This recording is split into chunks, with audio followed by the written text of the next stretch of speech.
Welcome to Lesson 5 of Foundations, and I just want to say I'm pretty excited for this one because we are going back into the doctrine of God.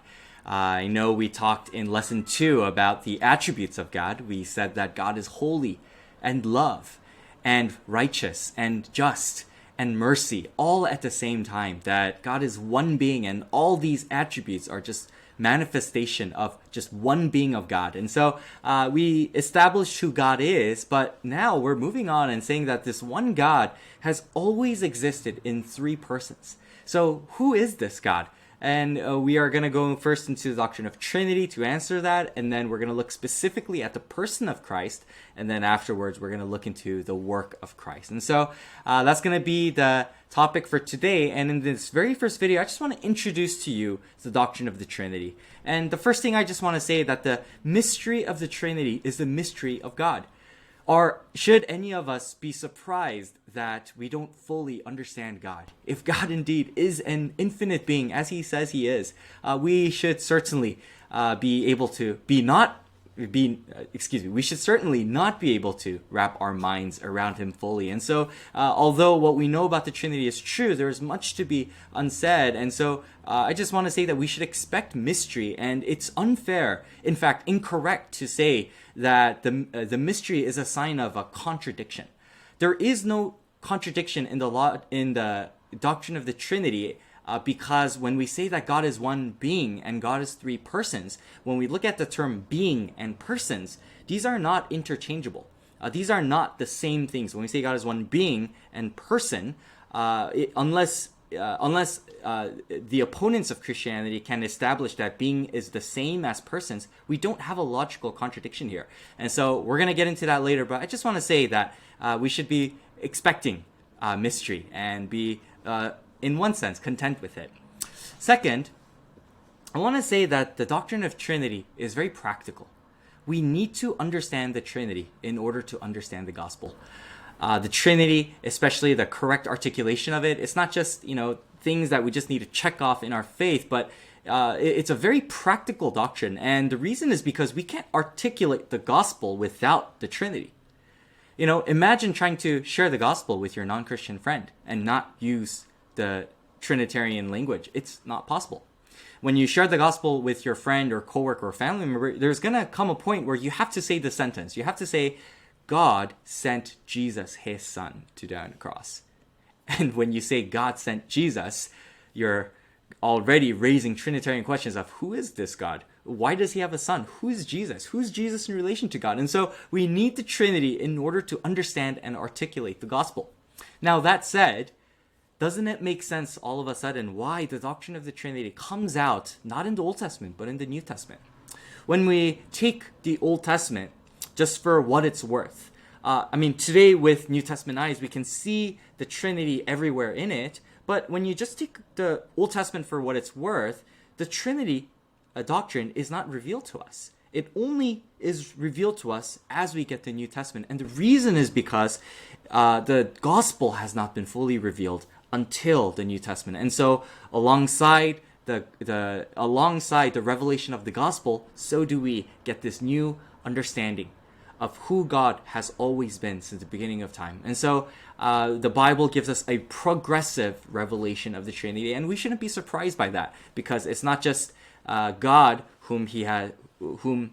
it's not just God that he has revealed progressively, but it is also his program of salvation for humanity. And so we need to understand the Trinity in order to understand the gospel. And lastly, I just want to say, the orthodox or correct view of the Trinity expresses what God must be for the gospel to be true. When we talk about what's a correct view versus false view, it's not a power trip, but we're saying that, when we think about what the gospel is, for this to be true, God has to be this way. So it's when we think about the Orthodox confession of the Trinity, think of it more like boundary markers. Think about it as lines in the sand that we cannot cross, or else we'll fall short of not just our view of God, but of his program of salvation for us. And so let me show you at least two false views of the Trinity and show you why they take away from the gospel. One false view of the Trinity is a view called tritheism. And this essentially says that God is three gods. They say that when you look at Father, Son, Holy Spirit, these are three distinct gods. They're not just persons. And so they say something like this. They say, oh, God is like a three-leaf clover. Each of these persons are actually just parts of God. And, that view really falls short of the gospel, because if the persons, Father, Son, Holy Spirit, are truly like this, then we don't have a gospel of a self-giving God, but we have the gospel of one God who sent another God to do the dirty work of dying on the cross that he did not want to do himself. We have this petty or this we have this petty view of God that sends someone else to do the dirty work, and that's not the correct view of the gospel. The gospel is all about a God with a self-giving love, a God who has broken up his life to us so that we can be in relationship with him. It is about a sacrificing God. And so when you think about God this way, it's really difficult to say that God is three separate gods. And not only that, but historically, when you view the common objections against Christianity, especially from the Jews, when you think about what the Jews said in attacking Christianity, polytheism was not one of the charges. They said a lot of ridiculous things about the Christian faith. For example, the Jews would accuse Christians of being cannibalists. Oh, how could you eat the flesh of Jesus? And so the Jews like to say a lot of nasty things about the Christians. But one thing that they did not say historically is the Jews never accused Christianity of polytheism. And we should take the historical weight seriously as well. And so that's the first reason why. Those are some reasons why the first view doesn't make sense. Another more common view is called modalism. This one tries to reconcile the oneness of God and the threeness of God's personhood as this. They say God is one God in three different modes. So when you think about the persons, these are just modes of being that God put on at different times in history. And so the metaphor that they would commonly use is something like this. They say, God is like water that can turn into ice, and ice that can turn into steam. And so when you see Father, Son, and Holy Spirit, these are three different manifestations of God at different periods of history. And, so one of the ways they like to say it is this. They say, God the Father is the God of the Old Testament. He was kind of mean, he was kind of nasty. And then God the Son came in the New Testament, and he kind of mellowed out, and he became all about love, love, love, and mercy. And then lastly, as we are now in the church age, we say, now God exists in the form of the Holy Spirit, in the form of power. And, so this is a view that really tries to take the oneness of God and the threeness of God seriously. But it really falls short, because this view is just, it's not biblical.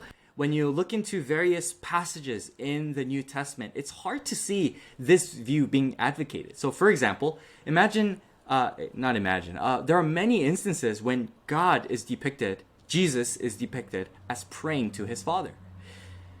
It's very clear that Jesus and the Father existed simultaneously at all times. And to whom is Jesus praying? If it's not the Father, is Jesus praying to himself? It's not that the Father became the Son, but the Son has eternally always been existing with the Father at the same time. And so there are various Bible passages to show you that this just simply cannot be true.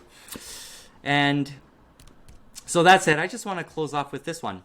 So the Orthodox, or the correct view of the Trinity, expresses what God must be true for the gospel to be true.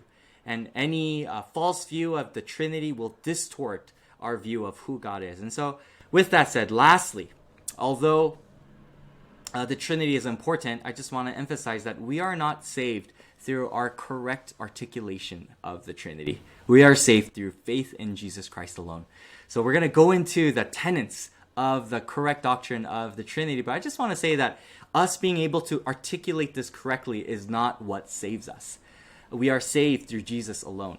I don't know if you volunteered for our education department, but if you have a small group of 6th graders and ask them, hey, what is the doctrine of the Trinity? Chances are you'll get, if your small group is full of 10 kids, chances are you'll get 10 heretics.